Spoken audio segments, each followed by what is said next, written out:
So about 6 years ago, I was working in corporate America, and I think like a lot of people in their entrepreneurial journey, when they're in that sort of a situation that's kind of like a slow descent into madness, right? Like I know this isn't for me, but the world is telling me that this is where I belong.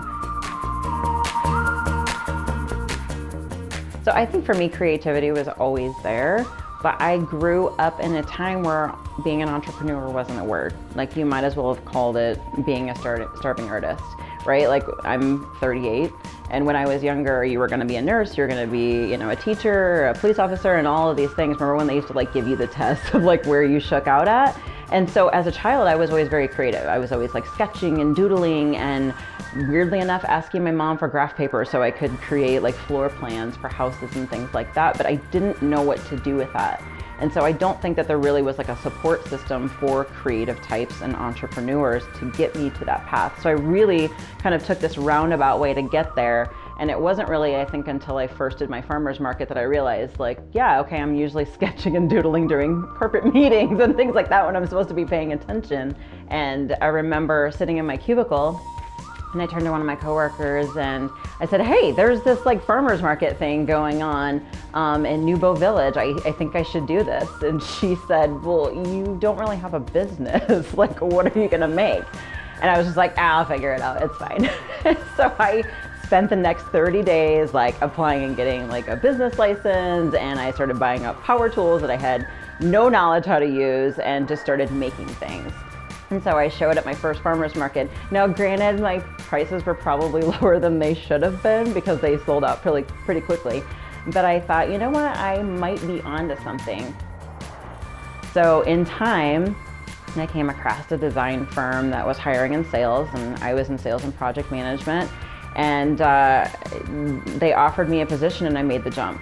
And being a single mom at the time, everyone had thought I lost my mind. Like, you're leaving this great paying job, you're leaving these great benefits, like what are you doing? And I just knew that this was something that I had to do. So in the meantime, I'm working in this design firm, and when I was there, I was able to work with a lot of great interior designers and kind of learn a lot about color theory and design and shapes and patterns and movements, and I really just started to like soak everything up. All while still doing farmers markets on the side, and still trying to find everything that I can to upcycle. And I kid you not, like I was in the dumpsters, like in the alley, like where are they throwing this fabric away? And I was pulling out fabric and chairs that had no legs. And to me, it was really just using my resources and the two hands that God gave me to make something from nothing. Born and raised in Iowa, there is a very strong art presence here. And one of the things that I do love about my area is I have the best cheerleaders. If you want to succeed here, you will succeed because there are so many people that want to get behind your passion and your purpose, and they want to see you do well. It really is a lot of collaboration, a lot of support, and I don't have a sense of competition here in the sense that people are trying to hold me back from finding my lane. In fact, I feel like there are many people, if you just reached out, that are willing to step behind you. When I first started out just upcycling everything that I could, I really was sort of bound by other people's furniture and design. I mean, when you're upcycling, you're sort of limited to whatever that piece of furniture or that home accent is. And it wasn't really until like I got into power tools that I was able to take that creative energy and that creative perspective and sort of like put my own spin and my own flair on things and make things as I see them, not as they're presented to me. So I quickly discovered after doing farmers markets that it's a lot harder than it looks, especially with the product that I was trying to sell. Every 2 weeks, I was running a U-Haul and loading it up with furniture. And when I say loading it up, I mean myself and like my 11-year-old child at the time were loading up furniture and unloading it and showing all day. It was just physically taxing, and it was getting expensive. Like, I don't think that's a cost that a lot of people think about, but you've got to spend money to make money when you're showing things up front and you're investing in that. And so I found myself going broke just in trying to have this hobby at the time of showing at farmers market. So I sort of set that aside and just kind of reset on who I was and really just the aesthetic and the design flair that I wanted to pursue. And that's when I started making things for my own house. I live in a very small bungalow, and so I started thinking more minimalistic and how I could have the design that I wanted to in a smaller space. And so I started making stuff for myself, and that's when I just started putting it out on social platforms, because I felt at that point I had nothing to lose, and at this point I was doing it for me. Before, I felt like I was making things for other people and what they wanted to see from me, and so at this point I was taking design style in my own hands. So I specialize a lot in fiber art and mirrors and wall hangings of all sorts. I think the moment that I realized that it wasn't a hobby anymore and this was a legitimate business that I needed to go all in was the moment that I sat back and realized that I had the support that I needed to be able to make this a job. But then I also had the orders there, like coming in, and more opportunities and more collaborations coming in, that I somehow started to believe in myself in a different way that I hadn't before. Before, I felt like I was being so reactionary to orders, and then after a while, I started realizing that this isn't just a hobby anymore. I do have something to offer, and I really started to believe in myself in a new way that I hadn't before. And so that really was the shift for me, was just doing something just to do it, and then doing something because I love to do it, and then I knew that this was what I wanted to do for a living. So it was important for us as we began to grow and expand our business to be able to find a space big enough for us to continue to maximize that growth and to lay things out in a way that completely made sense.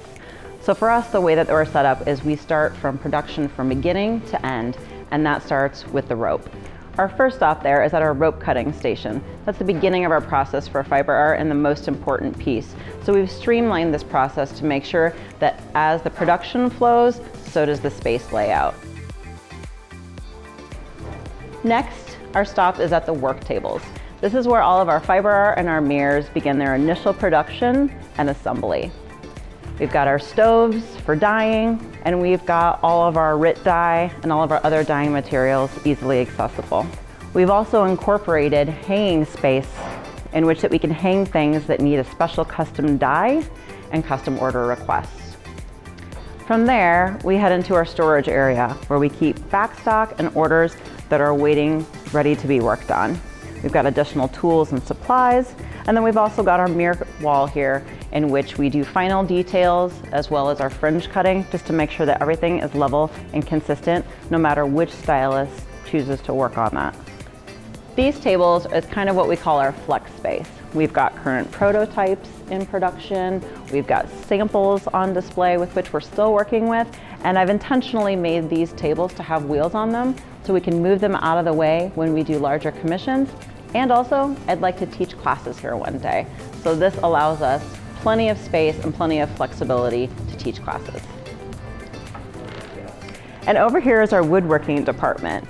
We've got a lot of building material with which to build sets to style with, to shoot with, and also to incorporate on some of our accent pieces. In addition to this space, it was also important for me to elevate the height and take advantage of the high ceilings. So we've created these shelves as the last part of the process before shipping, in which to bag the products, market the products, and get them ready for shipment. As you can see, we've got a lot of space here to maximize that growth and are constantly tweaking our processes to make sure that they make sense.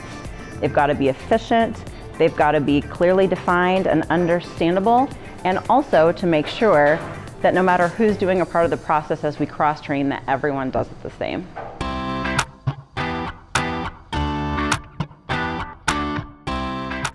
Today, I'm going to make for you one of my signature pieces called Aria-Solo, and it is one of my very first pieces that I ever designed for my mirror collection, and I'm so excited to share it with you today. Sometimes we get requests for custom colors, and one of my favorite dyes to use is RIT dye. There are tons of colors at Michael's, so it's easy to find just the right dye, and it's easy to mix if you need to make a custom color. I usually use about half of a bottle just to make sure that I get the fringe saturated right in the way that we need to. But it's always important to make sure that you do a test strip before, just to make sure that you get the right tone before you dye the entire yardage. And it's also important to remember that whatever color you pull out, it's actually gonna dry slightly lighter than the color that when it's wet.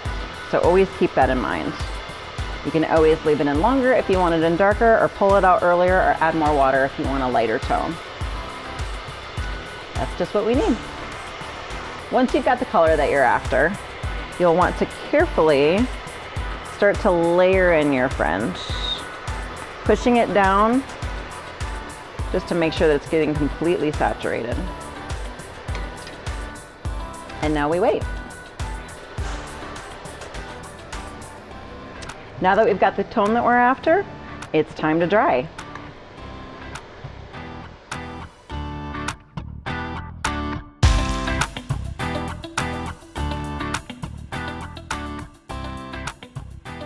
My first component of my signature series is my half circle mirrors.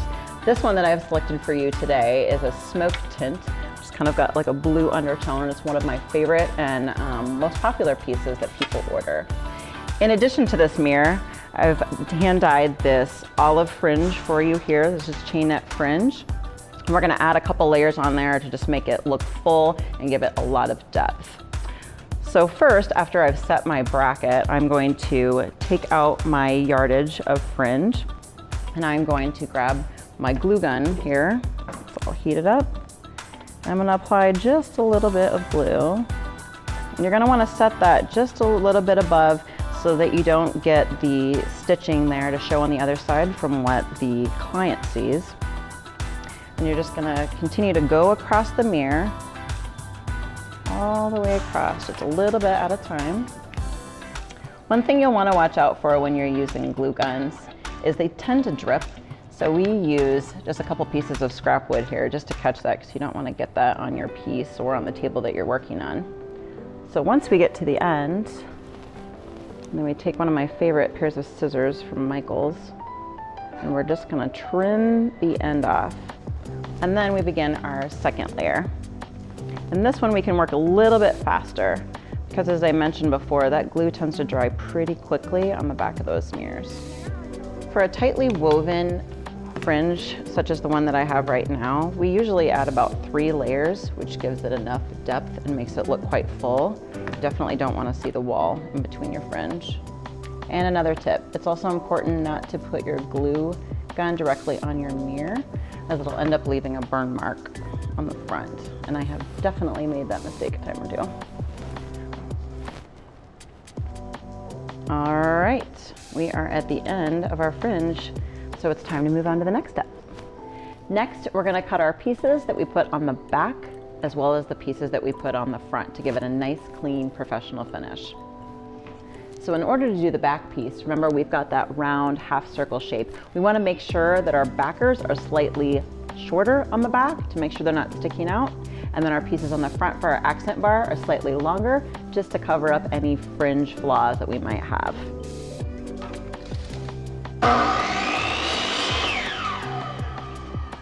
Then we'll cut our piece for the back. And remember, measure twice, cut once. And then finally, we're going to cut just a couple inches of these thin wood pieces that are going to hold up our backer to make sure that it's the same height as our fringe.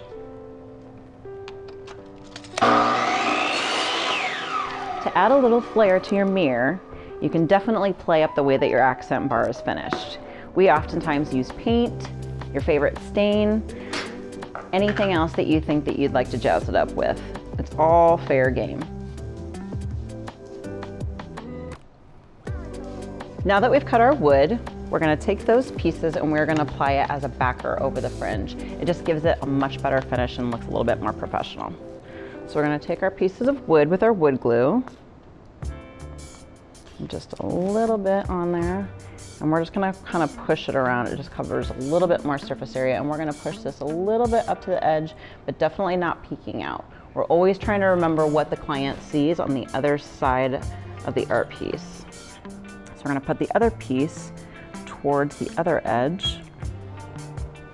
And then we're gonna take this backer that we've cut, and remember we've cut this slightly shorter than the width of the mirror, just to make sure that it's not sticking out, and it gives us some nice coverage and a nice finish. So we're gonna put a little bit more glue again on the top of this one. A little bit of glue on this side. And then I always teach my stylists here in the studio to stand up over the piece. That way you get like a good bird's eye view. All right, that looks like a good finish there. So I would leave this to dry overnight just to be safe. But we're gonna go ahead and let this sit here, and then we'll pick up the next step. Next is my favorite part, and this is where you can really let your personality shine. So we have cut this front backer and we've already painted it this beautiful black color, and now we're gonna set it on the front. And this just gives a nice clean finish and kind of cements the whole look together. It's just a beautiful way to divide the design between the tinted mirror and the fringe, and it's just one of my favorite parts to apply. So now that we've cut our piece, first we're going to clean up our mirror just to make sure that there isn't any extra debris or finger oils or anything on there that we don't want to interfere with the glue. And once that is all cleaned off, we're gonna apply a little bit of this E6000, which you can find at Michael's. And a little bit goes a long way. And we don't wanna put too much, because when we apply the front backer, it's gonna seep out through the edges just a little bit. And we definitely don't wanna get that on our fringe. And we're gonna stop just before the edge, maybe about a ½ inch, again, just to make sure that it doesn't seep past. Then we're going to take our backer, and we're gonna center it just toward the middle and press it and kind of push it around there, just kind of like what we did in the backers, just to make sure we're getting enough surface area there. Now here's the tricky part, which is the most important. You want to make sure that you have a measuring tape handy, and you're going to want to make sure that you get this level. This is the most critical part, because once this is stuck on here, you're going to have a very hard time getting it off. So I'm going to teach you a couple tricks. You're going to want to come to the side here, and you're going to want to look where the edge of the mirror and where the edge of the accent bar are sticking out. And we're going to hold our measuring tape. We've got about a ½ inch here, and then we're going to check on the other side to make sure that we've got a ½ inch over here. Oh, we've got a little bit too much.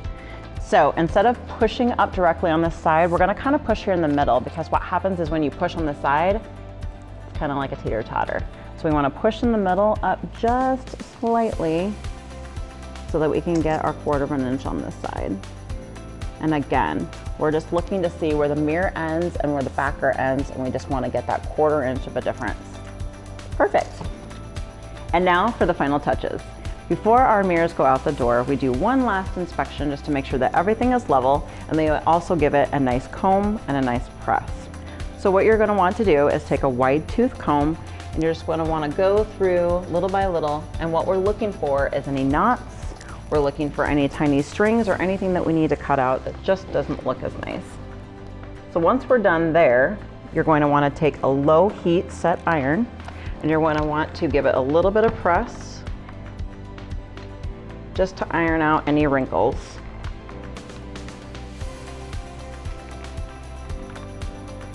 One of the things that was important to us to make sure that these are level by the time that the customer gets it is to make sure that we created this wall. And this wall we've marked out every 1 inch with a level bracket to make sure that we're cutting in a straight line. That everything is nice and straight and level.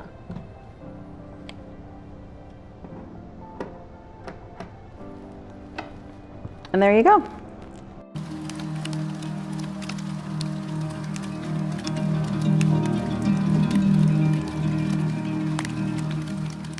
My daughter Monet is 17 years old. She's my one and only. She's just been with me since the beginning. And I owe her so much for just her patience and her support. In fact, she's like my biggest cheerleader today. This business has really allowed us to spend a lot more time together that I think we would have otherwise missed. And so I'm very grateful that I have her alongside to see where this goes. So when I was first adding people to my team, of course, it was just my daughter, whether she liked it or not. She was around and she was a great help.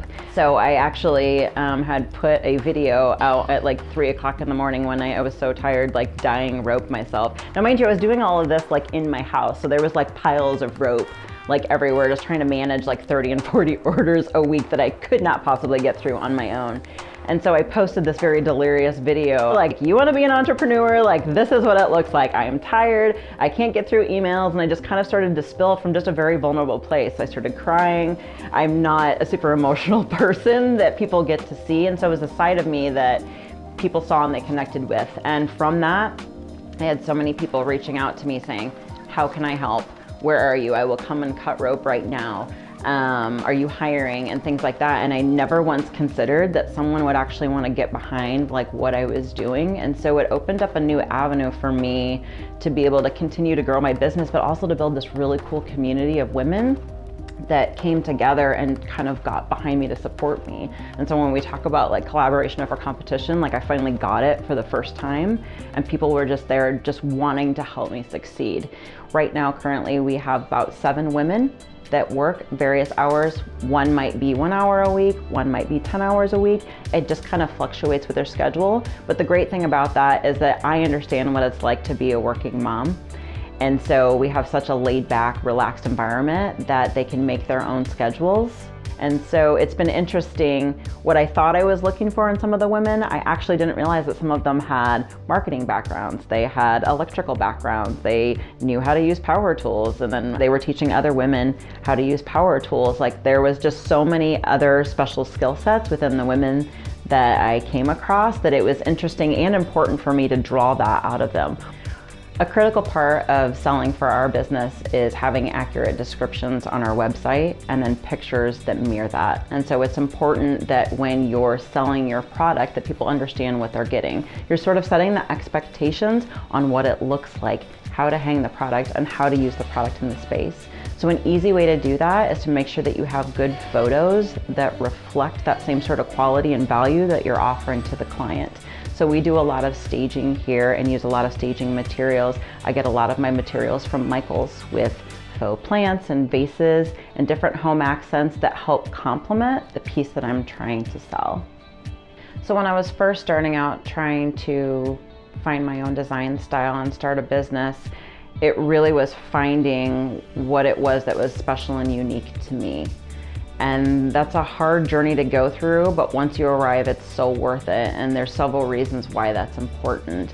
When you're first starting out, at least for myself, I was trying to be so many things to so many people. I was trying to have things that were, higher priced, lower priced, in the middle. I was trying to make things from scratch, upcycle, and I was trying to be what I thought would sell.